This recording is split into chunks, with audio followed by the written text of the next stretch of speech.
term, right? The BBC is taking an EU perspective, or the two organizations are taking the same perspective. People, if you want to look at the history of this in one person, Georgia is the former Soviet Republic of Georgia, of course, is one of the best performing EU NATO aspirants. And so we can add a third organization to that triumvirate, which is BBC aspirant country.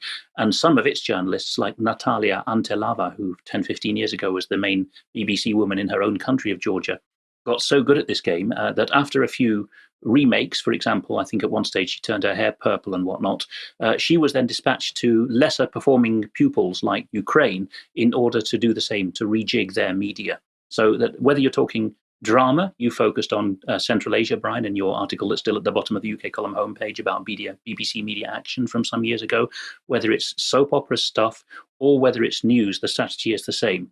Here is the news. That's what a state broadcaster would do. And then, as the BBC says, you need to make the twist to public broadcaster, by which they mean you add, but many people are very unhappy. Cut to very enraged young person. Then you have got your complete drama or package. That's balance from the BBC's perspective. Yes, now look, just before you go on, Brian, I just wanted to say in the chat box, the statement or the question was, is BBC license fee money being used for this? No, it is not. This is a separate budget. It comes from the Foreign Office directly. If you look for all Foreign Office spending over £25,000, you'll find a monthly report which lists what they spend, and BBC Media Action is receiving multiple millions of pounds from the Foreign Office directly in order to do this stuff. So although it is representing the BBC in the sense that it's a BBC charity and they share their pension pot and things like this, it's very much getting a separate tranche of money for it, and it is UK government soft power in action. Yes. Well, the article we've just shown you from Russia Today is linked through to this other article, Leaked Papers Allege Massive UK Government Effort to Co-opt Russian Language Anti-Kremlin Media and Influencers to, quote, weaken the Russian state. Now, that was back in February 21, but what, of course, was in this article was mention of the Zinc network. And so let's just bring this in. One program Zinc bid for is support for independent media in the Balkan states. The leaked papers included the statement of requirement for the project, as well as the details that were spelled out to contractors at a meeting convened June 2018 with our old friend. Yes, our old friend, the Counter Disinformation and Media Development Chief, Andy Price, along with a parallel operation in Eastern Partnership countries. So what were they doing here? Delivering audience segmentation and targeting support for two of Russia's leading independent media outlets, Meduza and Mediazona. And what RT points out is that both of these are hostile to Russia. They were doing a lot more besides, but this is the particular focus of this part of the article. And Mediazona was originally founded by two of the Pussyfoot Riot members.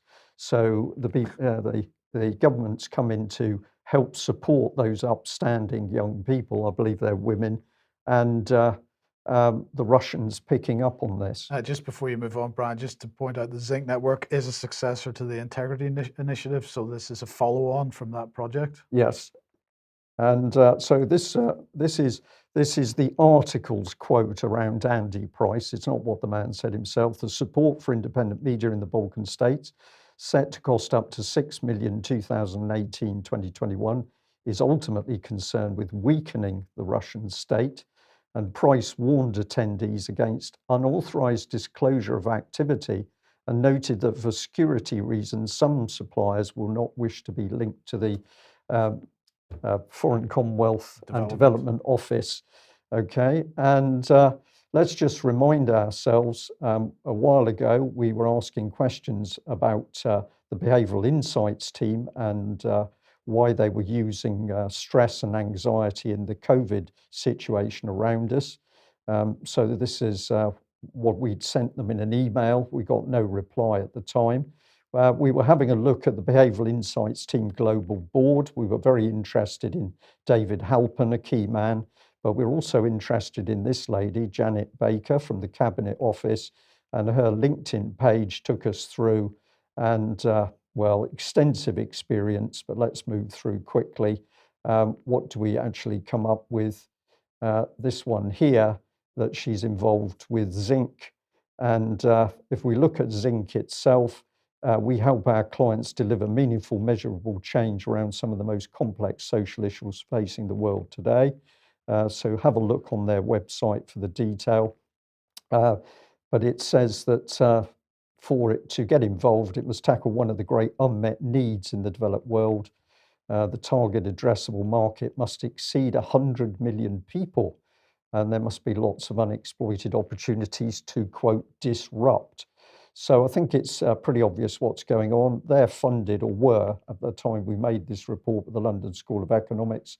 And as Alex has just said, if you look on the UK column website, we've been warning about the actions of BBC Media Action since 2014.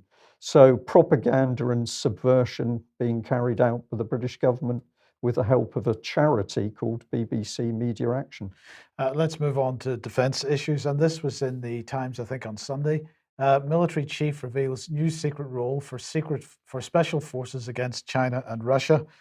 So they are citing Brigadier Mark Totten, who's commander. Well, let's bring him on screen.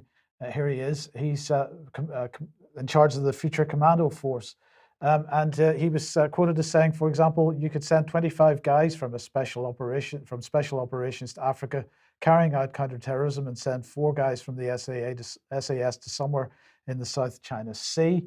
And this would need to be a lower profile and is politically more treacherous. I find this a very interesting quote, because he could have said politically more sensitive, or he could have used quite a number of other words there, Alex, but he chose the word treacherous, which, of course, treachery is treason. So I'm not clear if he was sending some kind of message there. But also, you'll notice on his arm, he's wearing an EU NAVFOR badge, because when he was not a brigadier, when he was a colonel, was chief of staff of EU NAVFOR. But anyway, the Future Commando Force is the rebranding of the Royal Marines, and it is going to be taking over some of the tasks which are normally given to the SAS and the SBS as Special Boat Service, and they're going to be focusing on Russia and China. What we'll be able to do is to allow special forces to focus on more difficult, more complex counter-Russia, counter-China tasks. It takes real specialist expertise, so we will allow them to have more time and people to address those, and we can conduct some of the tasks, such as maritime counter-terrorism, for example, or partnered operations where it's difficult and where there's a higher risk. And they also make the point that, the Times rather makes the point that this will be operating alongside MI6 to mount surveillance operations against the Chinese and the Russians. Well, I just want to go back to March and to remind everybody when the Defence Review, because we covered this at the time, and this is really more information on what was said. So first of all, Ben Wallace, talking about a vast global footprint, we will be constantly operating to deter our adversaries and reassure our friends, integrating with our allies and ready to fight should it be necessary. So what we have seen is that the EU Defence Union, the integration of EU member states, seems to be broadening out to be a transatlantic alliance, much tighter than NATO even was, and NATO itself being retasked with respect to already Russia, but respect to China as well. At the same time, then we had Mark Carleton-Smith, who's chief of the defence staff, saying the creation of the Rangers is alongside this new Royal Marines task force will free up special forces to focus on the more persistent and lethal threats associated with hostile state actors. And Wallace again saying that last autumn, the Chief of Defence Staff set out his plans for how we'll operate through the integrated operating concept. These terms should all make people feel very safe. We must work with allies to make most of the new technologies, improve integration across all domains and throughout the spectrum of conflict. The Secretary of State's Office of Net Assessment and Challenge will encompass wargaming, doctrine, red teaming, and external academic analysis. Office of Net Assessment and Challenge, another term which should make us all feel very safe. The widespread use of cyber, organized crime, electronic warfare, proxy fighters, and disinformation can be seen on nearly every continent, and this is very much a focus of what they're doing. So the integrated operating concept then, the central idea of that is offensive rather than defensive. And I think this is really key, because what we're seeing is the Ministry of Defence really being transformed into the military of offence. And just to remind everybody what Nick Carter, the Chief of the Defence Staff, said, the nature of war remains constant. It's visceral and violent. It's always about politics. What is changing is the character of warfare. What's evolving significantly due to the pervasiveness of information and the pace of technological change. And he said we need a new model for deterrence that takes account of the need to compete. And of course, another term that they were pushing very hard, and still are, was fusion doctrine. And when you look at what this means, and these are their diagrams of what it means. They're certainly talking about focusing on the Sahel region of Africa. So we're back to that again, building markets in emerging economies, enforcing the rules-based international order, addressing the root causes of conflict, and tackling cross-border threats. This is what they were talking about, and a little bit more on the integrated operating concept. It's to drive the conditions and tempo of strategic activity rather than responding to the actions of others. In other words, offensive.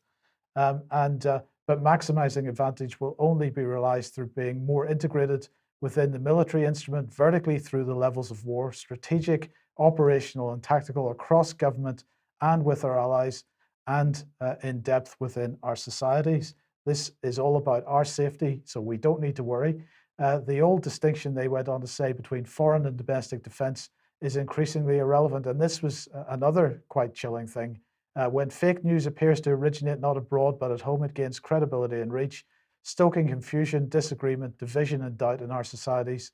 This has been particularly evident with the significant uptick in disinformation and misinformation during the coronavirus crisis. Home, he said, is no longer a secure sanctuary whence we may choose to launch interventions unhindered. Away is no longer a regional horizon, but a global one involving space and the electromagnetic spectrum. But actually, Alex, what Carter was saying was in his presentation was that, you know, when the military go abroad, they know who the enemy is. When they're abroad, they're in theater. It used to be that when they come home, they're back home and they're safe. But it's no longer the case that they're safe back home. He was very much suggesting that home is as much a threat as away.